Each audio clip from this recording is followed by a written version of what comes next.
Lorsque vous savez que vous avez la loi pour vous, vos droits légaux, vos droits moraux pour vous, que vous agissez en accord avec la justice, mourrez pour vos convictions, voilà ce qu'on en entend par égalité.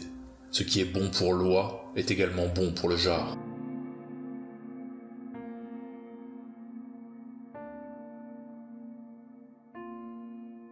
Je suis non-violent à l'égard de ceux qui pratiquent la non-violence à mon égard. Mais lorsqu'on m'accable de cette violence-là, on me rend fou, et je ne suis pas responsable de mes actes.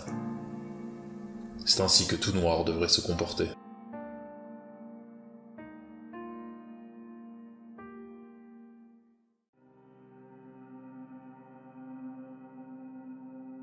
Que l'on soit chrétien, musulman, nationaliste, agnostique, athée, il nous faut d'abord apprendre à oublier nos différences.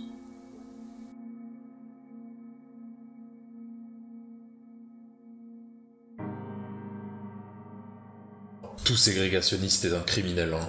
On ne peut pas le qualifier autrement. Et lorsque vous manifestez contre la ségrégation, vous avez la loi pour vous.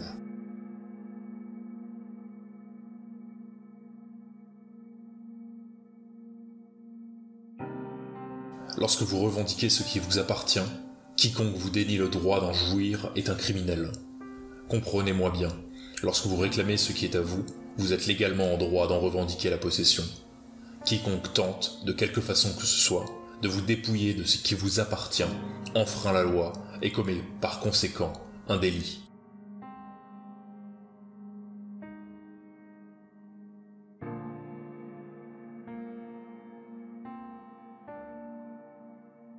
Mon père et ma mère, vos pères et vos mères, qui ne connaissaient pas la journée du 8 heures, mais commençaient alors que le jour n'était pas encore levé, pour terminer alors qu'ils n'y voyaient plus, et travailler pour rien, ont enrichi l'homme blanc, enrichi l'oncle Sam. C'est cela, notre investissement. C'est cela, notre contribution, notre sang. Non seulement nous avons fait cadeau de notre travail, mais aussi de notre sang.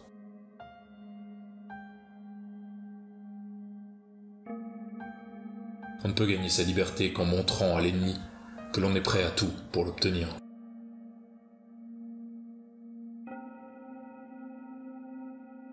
Nous ne sommes pas même aussi avancés qu'en 1954. Nous sommes en recul par rapport à 1954. La ségrégation plus considérable aujourd'hui qu'en 1954. Il y a davantage d'animosité raciale, davantage de haine raciale, davantage de violence raciale aujourd'hui en 1964 qu'en 1954. Où est le progrès ?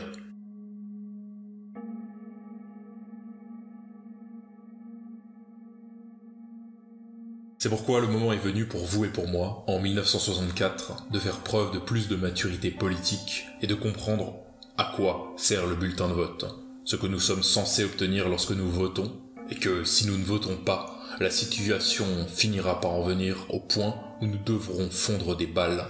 Ce sera le bulletin de vote ou le fusil.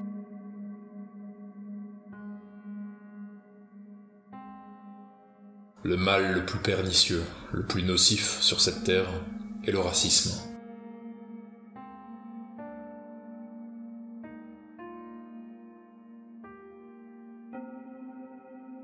Il est temps, en 1964, de s'éveiller, lorsque vous les voyez arriver après s'être entendus d'avance contre vous. Montrez-leur que vos yeux se sont ouverts. Il faudra qu'ils choisissent entre le bulletin de vote et le fusil. Si vous avez peur d'utiliser une expression pareille, quittez le pays, retournez cultiver le coton sur votre parcelle, retournez à la ruelle. Ils ont pour eux toutes les voix des Noirs, et lorsqu'ils ont ces voix, ils ne donnent rien aux Noirs en retour.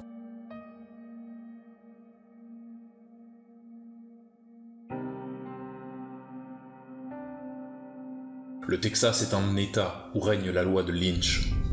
On y respire exactement le même air que dans le Mississippi. La seule différence, c'est que dans le Texas, on vous lynche avec l'accent du Texas. Dans le Mississippi, on vous lynche avec l'accent du Mississippi.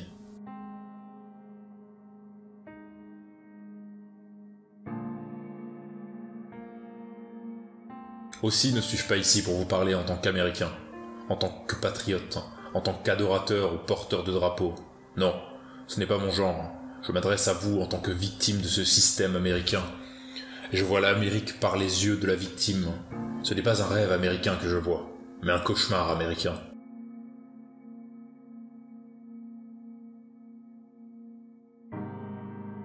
Non, je ne suis pas américain.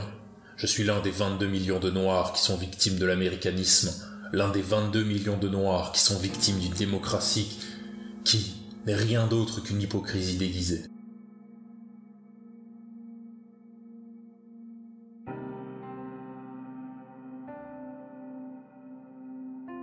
Le prix pour faire que les autres respectent vos droits humains est la mort.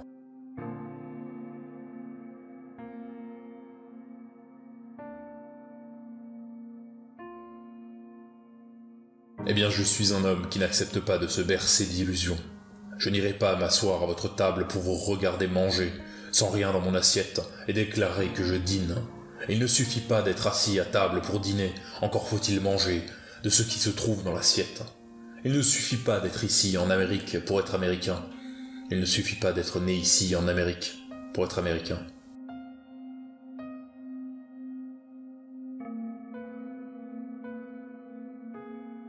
Je ne suis pas politicien, ni même spécialisé en sciences politiques. À vrai dire, je ne suis pas spécialisé dans l'étude de grand-chose. Je ne suis pas démocrate, je ne suis pas républicain, et je ne me tiens pas même pour un Américain. Si nous étions Américains, vous et moi, il n'y aurait pas de problème. Ces Hongrois qui viennent de débarquer, ils sont déjà des Américains. Les Polonais, ils sont déjà des Américains. Les émigrants italiens sont déjà des Américains. Tout ce qui est venu d'Europe, tout ce qui a les yeux bleus, est déjà américain. Et depuis le temps que nous sommes dans ce pays, vous et moi, nous ne sommes pas encore des Américains.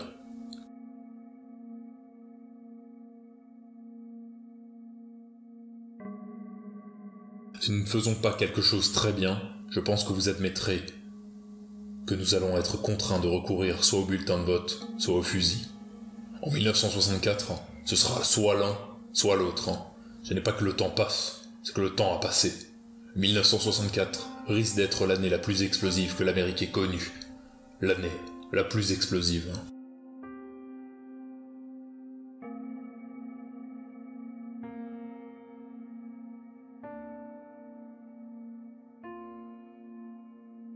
Paix et liberté ne peuvent être séparées, car personne ne peut être en paix tant qu'il n'est pas libre.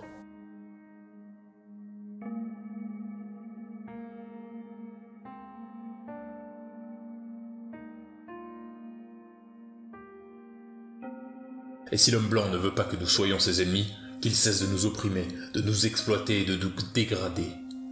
Que nous soyons chrétiens, musulmans, nationalistes, agnostiques ou athées, nous devons d'abord apprendre à oublier ce qui nous sépare. Si nous avons des divergences, discutons-les en privé, mais lorsque nous descendons dans la rue, qu'il n'y ait pas de sujet de controverse entre nous, tant que nous n'aurons pas fini de discuter avec cet homme.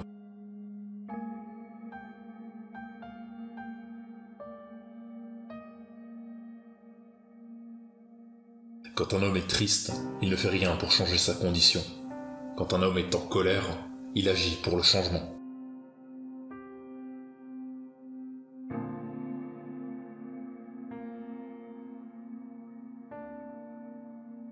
Que vous ayez fréquenté l'école ou que vous soyez analphabète, que vous viviez sur le boulevard ou sur la ruelle, vous prendrez des coups, tout comme moi. Nous sommes tous dans le même bateau, et nous allons tous recevoir les mêmes coups du même homme. Il se trouve précisément que cet homme est blanc. Tous, nous avons subi dans ce pays l'oppression politique imposée par l'homme blanc, l'exploitation économique imposée par l'homme blanc, et la dégradation sociale imposée par l'homme blanc.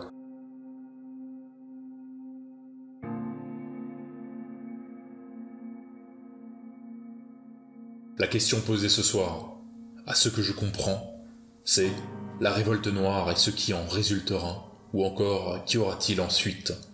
Si j'en crois mon petit jugement, cette question pose celle du choix entre le bulletin de vote et le fusil.